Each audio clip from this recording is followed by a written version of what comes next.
Pois hoje desceu grande luz sobre a terra.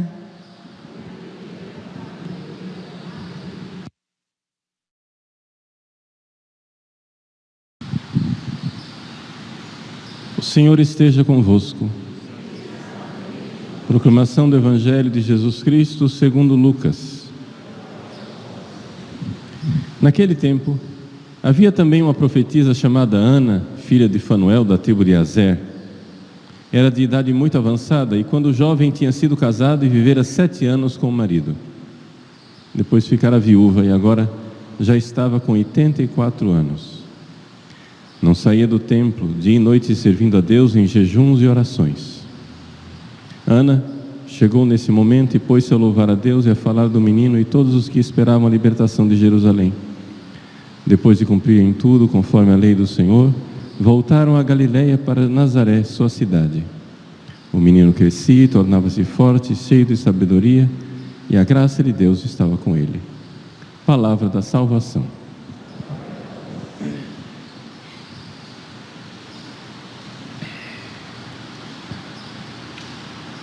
Meus queridos irmãos e irmãs, o Evangelho de hoje é a continuação do Evangelho que nós lemos ontem.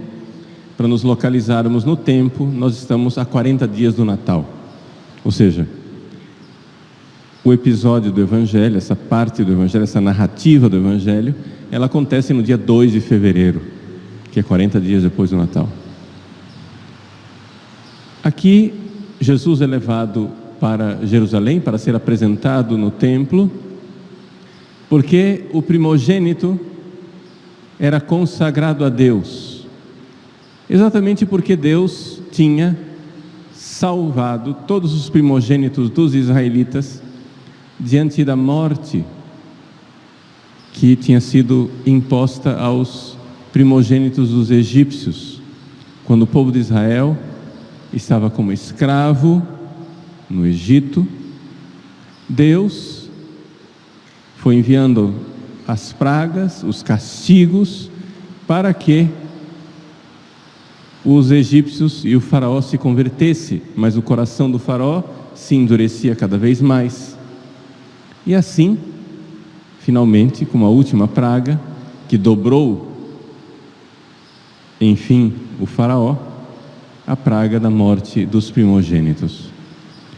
Deus então poupou os primogênitos dos israelitas através do sangue do cordeiro que foi aspergido no portal das casas. Pois bem, foi por isso então que Jesus foi levado ao templo para ser consagrado a Deus, por ser o primogênito, o primeiro nascido da Virgem Maria. É claro que nós sabemos que Jesus não é somente o primogênito da Virgem Maria, ele é o unigênito da Virgem Maria. Só teve um, ela não teve mais de um filho. O único filho da Virgem Santíssima foi Jesus. Esse unigênito que foi consagrado a Deus para cumprir a lei, mas na realidade ele é o próprio Deus ao qual nós todos somos consagrados. Nós é que nos consagramos a Ele. É a esta criança que todo o universo é consagrado. Ele é a razão de ser do mundo e do universo. Ele é o porquê de tudo. Jesus foi levado ao templo para ser consagrado a Deus, mas na verdade, o que Maria e José estavam fazendo ali é que, pela primeira vez, o Deus do templo estava indo ao seu templo fisicamente. O próprio Deus estava indo ao seu templo, o templo de Jerusalém. Então, aqui Jesus encontra aqueles poucos que em Israel ainda mantinham a sua fé. Esse é um fenômeno que pouca gente se dá conta. Ou seja, Deus havia preparado um povo para que viesse o seu filho.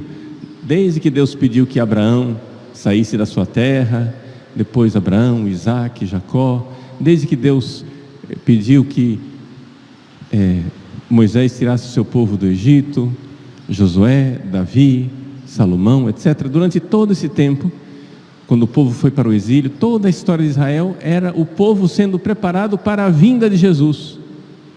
É toda a história da preparação da vinda de Jesus. No entanto, embora todo o povo de Israel devesse estar esperando a vinda de Jesus, havia pouquíssimos que esperavam de fato. O povo foi perdendo a fé. Havia um resto de Israel. E é esse resto de Israel para o qual Jesus, então, vai em Jerusalém e encontra ali com Simeão e com Ana, os poucos devotos santos que esperavam a vinda do Messias. É surpreendente, mas é assim. E isso deve nos fazer também parar para pensar. E para pensar o quê? O fato de que nós, que somos Igreja de Deus, somos católicos, nós realmente somos povo de Deus, membros do corpo de nosso Senhor Jesus Cristo, com fé viva, com caridade ardente. Nós estamos de fato esperando a nossa salvação?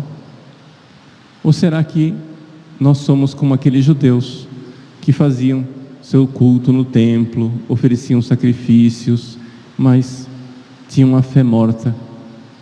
E é uma fé tão morta e tão terrível que vai ser exatamente esse mesmo povo quem vai matar Jesus.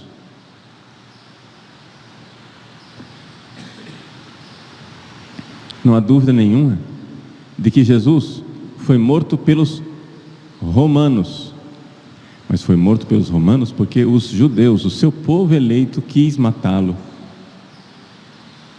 Os judeus não mataram Jesus diretamente porque não tinham poder para fazê-lo, era proibido. Mas o povo escolhido, o povo de Deus, o povo que deveria estar aguardando o Messias, quando o Messias veio, esse povo o matou.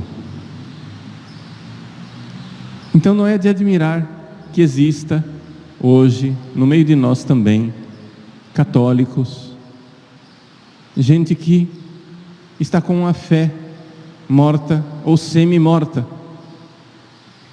e que quando vêm as coisas de Deus, rejeitam.